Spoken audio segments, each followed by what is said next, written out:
Chapter 15. A Tempest in the School Teapot. "What a splendid day," said Anne, drawing a long breath. "Isn't it good just to be alive on a day like this? I pity the people who aren't born yet for missing it. They may have good days, of course, but they can never have this one.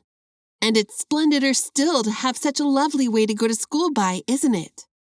"It's a lot nicer than going round by the road that is so dusty and hot," said Diana practically, peeping into her dinner basket and mentally calculating if the 3 juicy toothsome raspberry tarts reposing there were divided among 10 girls, how many bites each girl would have. The little girls of Avonlea School always pulled their lunches, and to eat 3 raspberry tarts all alone, or even to share them only with one's best chum, would have forever and ever branded as awful and mean the girl who did it. And yet, when the tarts were divided among 10 girls, you just got enough to tantalize you. The way Anne and Diana went to school was a pretty one. Anne thought those walks to and from school with Diana couldn't be improved upon, even by imagination. Going around by the main road would have been so unromantic, but to go by Lover's Lane and Willowmere and Violet Vale and the Birch Path was romantic, if ever anything was. Lover's Lane opened out below the orchard at Green Gables and stretched far up into the woods to the end of the Cuthbert farm. It was the way by which the cows were taken to the back pasture and the wood hauled home in winter. Anne had named it Lover's Lane before she had been a month at Green Gables. "Not that lovers ever really walk there," she explained to Marilla, "but Diana and I are reading a perfectly magnificent book and there's a Lover's Lane in it. So we went to have one too, and it's a very pretty name, don't you think? So romantic. We can't imagine the lovers into it, you know. I like that lane because you can think out loud there without people calling you crazy." Anne, starting out alone in the morning, went down Lover's Lane as far as the brook. Here Diana met her, and the 2 little girls went on up the lane under the leafy arch of maples. "Maples are such sociable trees," said Anne. "They're always rustling and whispering to you." Until they came to a rustic bridge. Then they left the lane and walked through Mr. Barry's back field and past Willowmere. Beyond Willowmere came Violet Vale, a little green dimple in the shadow of Mr. Andrew Bell's big woods. "Of course there are no violets there now," Anne told Marilla, "but Diana says there are millions of them in the spring. Oh, Marilla, can't you just imagine you see them? It actually takes away my breath. I named it Violet Vale. Diana says she never saw the beat of me for hitting on fancy names for places. It's nice to be clever at something, isn't it? But Diana named the Birch Path. She wanted to, so I let her. But I'm sure I could have found something more poetical than Birch Path. Anybody can think of a name like that. But the Birch Path is one of the prettiest places in the world, Marilla." It was. Other people besides Anne thought so when they stumbled upon it. It was a little narrow, twisting path winding down over a long hill straight through Mr. Bell's woods, where the light came down, sifted through so many emerald screens that it was as flawless as the heart of a diamond. It was fringed in all its length with slim young birches, white-stemmed and lissom-boughed, ferns and starflowers and wild lilies of the valley, and scarlet tufts of pigeonberries grew thickly along it. And always there was a delightful spiciness in the air and music of bird calls and the murmur and laugh of wood winds in the trees overhead. Now and then you might see a rabbit skipping across the road if you were quiet, which, with Anne and Diana, happened about once in a blue moon. Down in the valley, the path came out to the main road, and then it was just up the spruce hill to the school. The Avonlea School was a whitewashed building, low in the eaves and wide in the windows, furnished inside with comfortable, sustainable, old-fashioned desks that opened and shut, and were carved all over their lids with the initials of hieroglyphics of 3 generations of schoolchildren. The schoolhouse was set back from the road, and behind it was a dusky fir wood and a brook where all the children put their bottles of milk in the morning to keep cool and sweet until dinner hour. Marilla had seen Anne start off to school on the first day of September, with many secret misgivings. Anne was such an odd girl. How would she get on with the other children? And how on earth would she ever manage to hold her tongue during school hours? Things went better than Marilla feared, however. Anne came home that evening in high spirits. "I think I'm going to like school here," she announced. "I don't think much of the master, though. He's all the time curling his mustache and making eyes at Prissy Andrews. Prissy is grown up, you know. She's 16 and she's studying for the entrance examination into Queen's Academy in Charlottetown next year. Tilly Boulter says the master is dead gone on her. She's got a beautiful complexion and curly brown hair, and she does it up so elegantly. She sits in the long seat at the back and he sits there too, most of the time, to explain her lessons, he says. But Ruby Gillis says she saw him writing something on her slate, and when Prissy read it, she blushed as red as a beet and giggled. And Ruby Gillis says she doesn't believe it had anything to do with the lesson." "Anne Shirley, don't let me hear you talking about your teacher in that way again," said Marilla sharply. "You don't go to school to criticize the master. I guess he can teach you something, and it's your business to learn. And I want you to understand right off that you are not to come home telling tales about him. That is something I won't encourage. I hope you were a good girl." "Indeed I was," said Anne comfortably. "It wasn't so hard as you might imagine, either. I sit with Diana. Our seat is right by the window, and we can look down to the lake of shining waters. There are a lot of nice girls in school, and we had scrumptious fun playing at dinner time. It's so nice to have a lot of little girls to play with. But of course I like Diana best, and always will. I adore Diana. I'm dreadfully far behind the others. They're all in the 5th book, and I'm only in the 4th. I feel that it's kind of a disgrace. But there's not one of them that has such an imagination as I have, and I soon found that out. We had reading and geography and Canadian history and dictation today. Mr. Phillips said my spelling was disgraceful, and he held up my slate so that everybody could see it all marked over. I felt so mortified, Marilla. He might have been politer to a stranger, I think.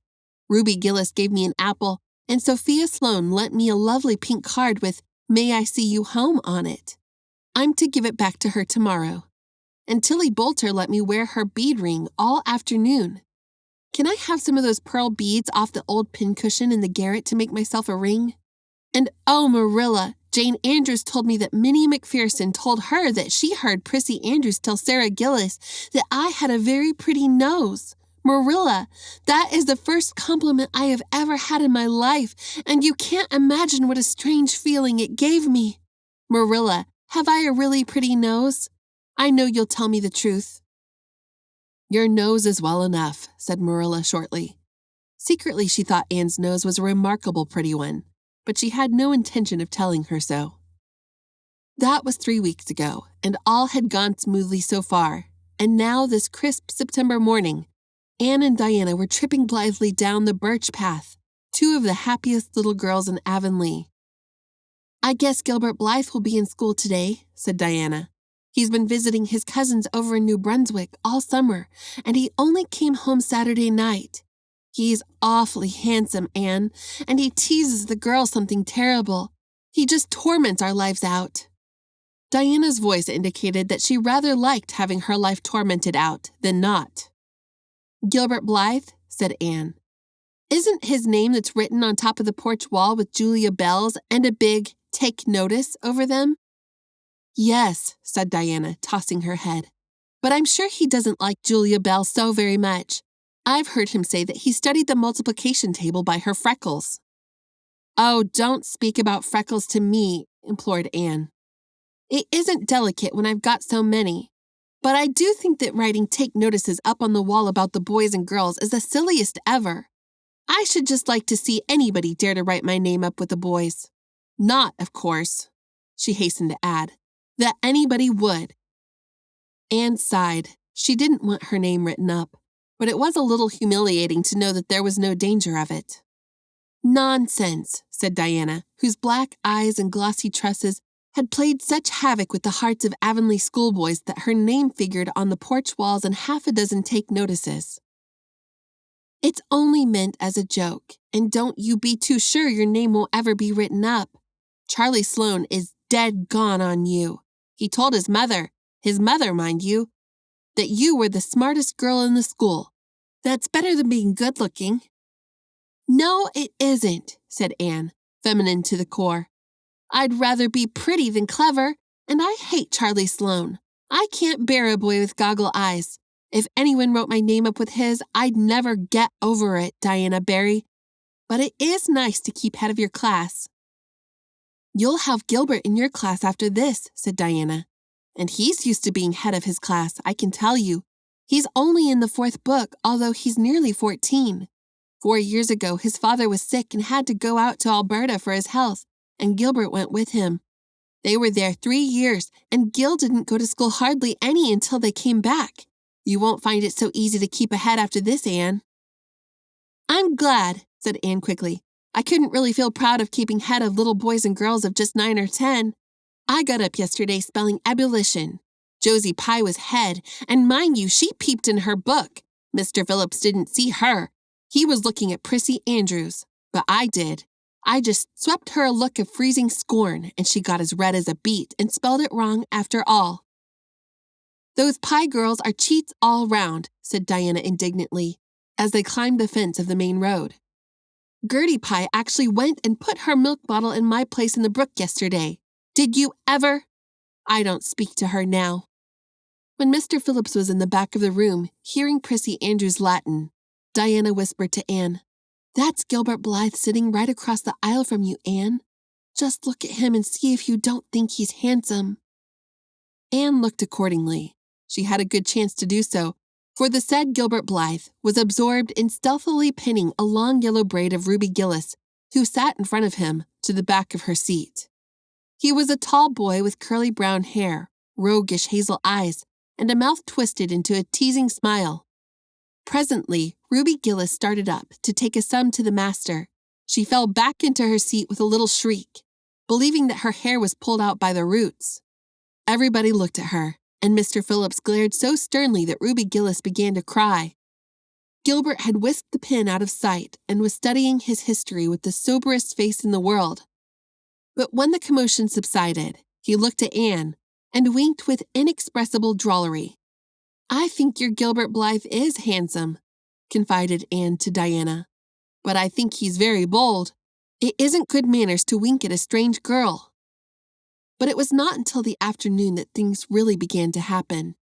Mr. Phillips was back in the corner explaining a problem in algebra to Prissy Andrews, and the rest of the scholars were doing pretty much as they pleased, eating green apples, whispering, drawing pictures on their slates, and driving crickets harnessed to strings up and down aisle. Gilbert Blythe was trying to make Anne Shirley look at him, and failing utterly, because Anne was at that moment totally oblivious not only to the very existence of Gilbert Blythe, but of every other scholar in Avonlea School itself. With her chin propped on her hands and her eyes fixed on the blue glimpse of the lake of shining waters that the west window afforded, she was far away in a gorgeous dreamland, hearing and seeing nothing save her own wonderful visions. Gilbert Blythe wasn't used to putting himself out to make a girl look at him, and meeting with failure. She should look at him, that red-haired Shirley girl with the little pointed chin and the big eyes that weren't like the eyes of any other girl in Avonlea School. Gilbert reached across the aisle, picked up the end of Anne's long red braid, held it out at arm's length, and said in a piercing whisper, Carrots! Carrots! Then Anne looked at him with a vengeance. She did more than look. She sprang to her feet, her bright fancies fallen into cureless ruin. She flashed one indignant glance at Gilbert from eyes whose angry sparkle was swiftly quenched in equally angry tears. You mean, hateful boy! She exclaimed passionately. How dare you! Then, thwack! Anne had brought her slate down on Gilbert's head and cracked it, slate, not head, clear across. Avonlea School always enjoyed a scene. This was an especially enjoyable one. Everybody said, "Oh!" in horrified delight. Diana gasped. Ruby Gillis, who was inclined to be hysterical, began to cry. Tommy Sloane let his team of crickets escape him altogether while he stared open-mouthed at the tableau. Mr. Phillips stalked down the aisle and laid his hand heavily on Anne's shoulder. Anne Shirley, what does this mean? He said angrily. Anne returned no answer. It was asking too much of flesh and blood to expect her to tell before the whole school that she had been called carrots. Gilbert it was who spoke up stoutly. "It was my fault, Mr. Phillips. I teased her." Mr. Phillips paid no heed to Gilbert. "I am sorry to see a pupil of mine displaying such a temper and such a vindictive spirit," he said in a solemn tone, as if the mere fact of being a pupil of his ought to root out all evil passions from the hearts of small, imperfect mortals. "Anne, go and stand on the platform in front of the blackboard for the rest of the afternoon." Anne would have infinitely preferred a whipping to this punishment, under which her sensitive spirit quivered, as from a whiplash. With a white, set face, she obeyed. Mr. Phillips took a chalk crayon and wrote on the blackboard above her head, "Anne Shirley has a very bad temper. Anne Shirley must learn to control her temper," and then read it out loud, so that even the primer class, who couldn't read writing, should understand it.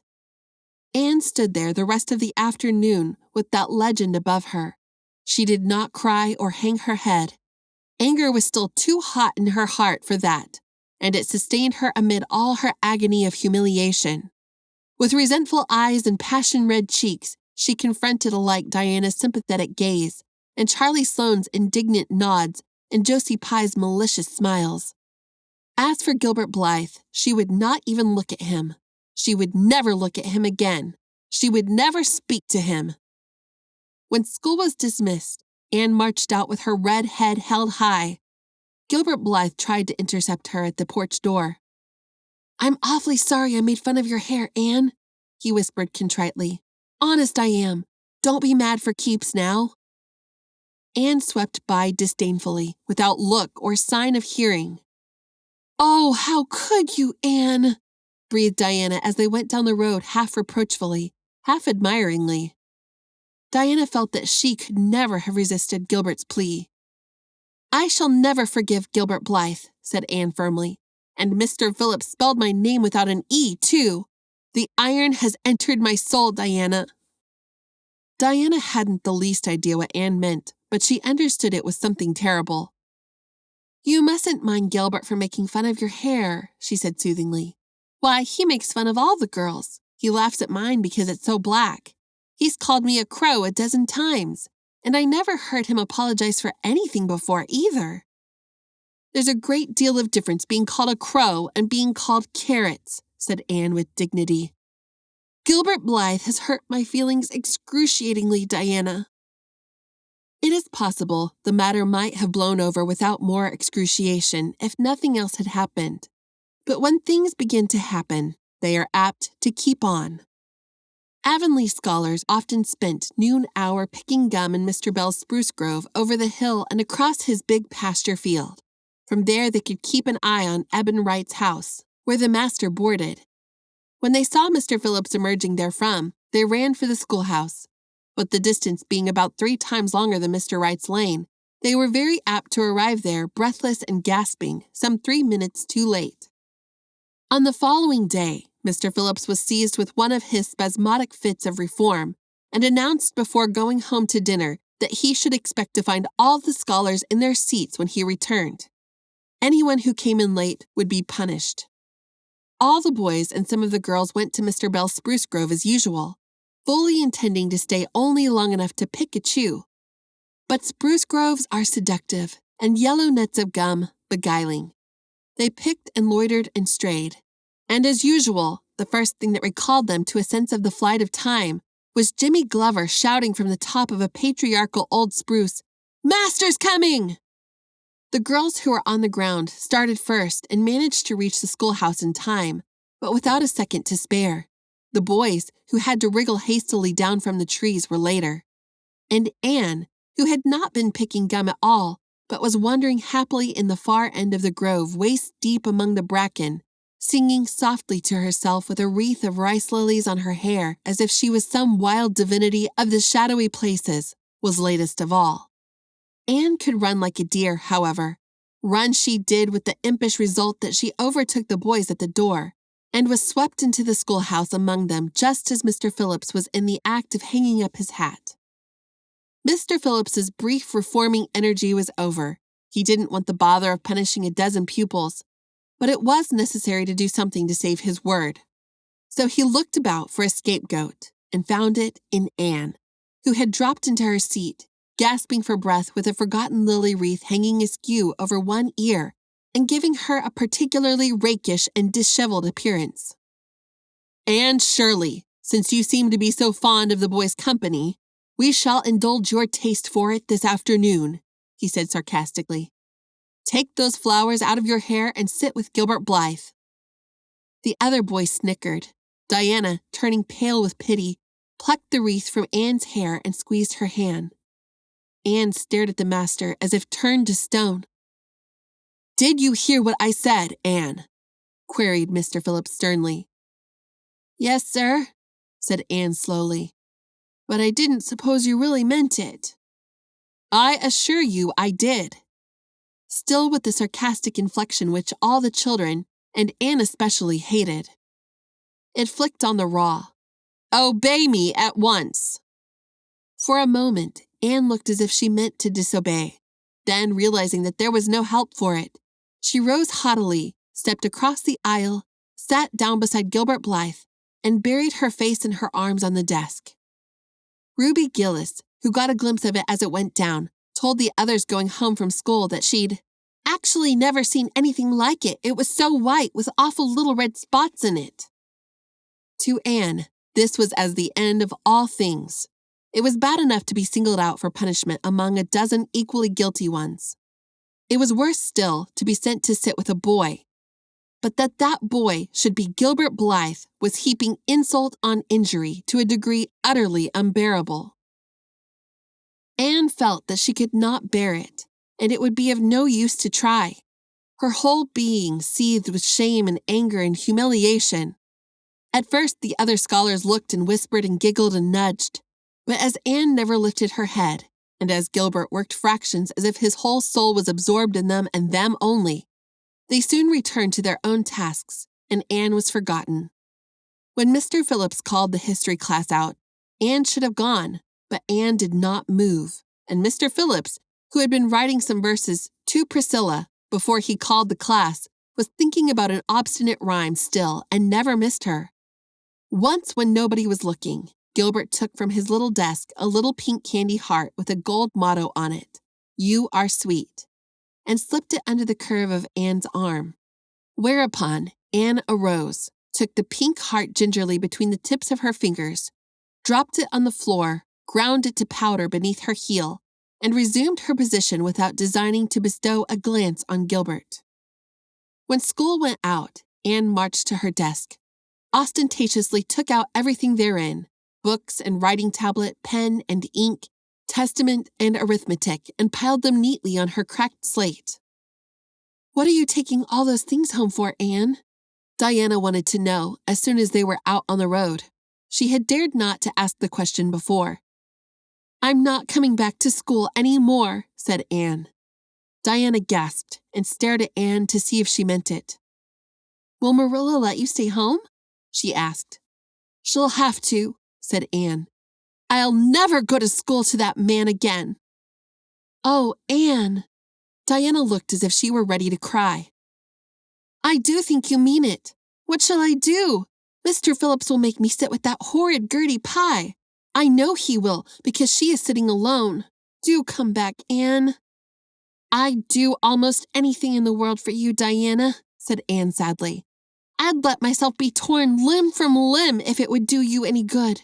But I can't do this, so please don't ask it. You harrow up my very soul." "Just think of all the fun you will miss," mourned Diana. "We are going to build the loveliest new house down by the brook, and we'll be playing ball next week. And you've never played ball, Anne. It's tremendously exciting. And we're going to learn a new song. Jane Andrews is practicing it up now. And Alice Andrews is going to bring a new pansy book next week, and we're all going to read it out loud, chapter about, down by the brook. And you know you were so fond of reading out loud, Anne." Nothing moved Anne in the least. Her mind was made up. She would not go to school to Mr. Phillips again. She told Marilla so when she got home. Nonsense, said Marilla. It isn't nonsense at all, said Anne, gazing at Marilla with solemn, reproachful eyes. Don't you understand, Marilla? I've been insulted. Insulted fiddlesticks. You'll go to school tomorrow as usual. Oh, no. Anne shook her head gently. I'm not going back, Marilla. I'll learn my lessons at home and I'll be as good as I can be and hold my tongue all the time if it's possible at all. But I will not go back to school, I assure you. Marilla saw something remarkably like unyielding stubbornness looking out of Anne's small face. She understood that she would have trouble in overcoming it, but she resolved wisely to say nothing more just then. I'll run down and see Rachel about it this evening, she thought. There's no use reasoning with Anne now. She's too worked up, and I've an idea she can be awfully stubborn if she takes the notion. For as I can make out from her story, Mr. Phillips has been carrying matters with a rather high hand. But it would never do to say so to her. I'll just talk it over with Rachel. She sent 10 children to school and she ought to know something about it. She'll have heard the whole story too by this time. Marilla found Mrs. Lynde knitting quilts as industriously and cheerfully as usual. I suppose you know what I've come about, she said, a little shamefacedly. Mrs. Rachel nodded. About Anne's fuss in school, I reckon, she said. Tilly Boulter was in on her way home from school and told me about it. I don't know what to do with her, said Marilla. She declares she won't go back to school. I never saw a child so worked up. I've been expecting trouble ever since she started school. I knew things were going too smooth to last. She's so high-strung. What would you advise, Rachel? Well, since you've asked my advice, Marilla, said Mrs. Lynde amiably. Mrs. Lynde dearly loved to be asked for advice. I just humor her a little at first. That's what I do. It's my belief that Mr. Phillips was in the wrong. Of course, it doesn't do to say so to the children, you know. And of course, he did right to punish her yesterday for giving way to temper. But today it was different. The others who were late should have been punished as well as Anne. That's what. And I don't believe in making the girls sit with the boys for punishment. It isn't modest. Tilly Boulter was real indignant. She took Anne's part right through and said all the scholars did too. Anne seems real popular among them somehow. I never thought she'd take with them so well. Then you really think I'd better let her stay home? Said Marilla in amazement. Yes, that is, I wouldn't say school to her again until she said it herself. Depend upon it, Marilla, she'll cool off in a week or so, and be ready enough to go back on her own accord, that's what. While if you were to make her go back right off, dear knows what freak or tantrum she'd take next and make more trouble than ever. The less fuss made, the better, in my opinion. She won't miss much by not going to school, as far as that goes. Mr. Phillips isn't any good at all as a teacher. The order he keeps is scandalous, that's what. And he neglects the young fry and puts all his time on those big scholars he's getting ready for Queen's. He'd never have got the school for another year if his uncle hadn't been a trustee, the trustee, for he just leads the other two around by the nose, that's what. I declare, I don't know what education in this island is coming to. Mrs. Rachel shook her head, as much as to say if she were only at the head of the educational system of the Providence, things would be much better managed. Marilla took Mrs. Rachel's advice, and not another word was said to Anne about going back to school. She learned her lessons at home, did her chores, and played with Diana in the chilly purple autumn twilights. But when she met Gilbert Blythe on the road or encountered him in Sunday school, she passed him by with an icy contempt that was no whit thawed by his evident desire to appease her. Even Diana's efforts as a peacemaker were of no avail. Anne had evidently made up her mind to hate Gilbert Blythe to the end of his life. As much as she hated Gilbert, however, did she love Diana, with all the love of her passionate little heart, equally intense in its likes and dislikes. One evening, Marilla, coming in from the orchard with a basket of apples, found Anne sitting along by the east window in the twilight, crying bitterly. "Whatever's the matter now, Anne?" she asked. "It's about Diana," sobbed Anne luxuriously. "I love Diana so, Marilla. I cannot ever live without her. But I know very well when we grow up that Diana will get married and go away and leave me. And oh, what shall I do? I hate her husband. I just hate him furiously. I've been imagining it all out, the wedding and everything. Diana dressed in snowy garments with a veil and looking as beautiful and regal as a queen, and me the bridesmaid with a lovely dress too, and puffed sleeves, but with a breaking heart hid beneath my smiling face. And then bidding Diana goodbye. Here Anne broke down entirely and wept with increasing bitterness. Marilla turned quickly away to hide her twitching face, but it was no use. She collapsed on the nearest chair and burst into such a hearty and unusual peal of laughter that Matthew, crossing the yard outside, halted in amazement. When had he heard Marilla laugh like that before? "Well, Anne Shirley," said Marilla as soon as she could speak, "if you must borrow trouble, for pity's sake borrow it handier home. I should think you had an imagination, sure enough."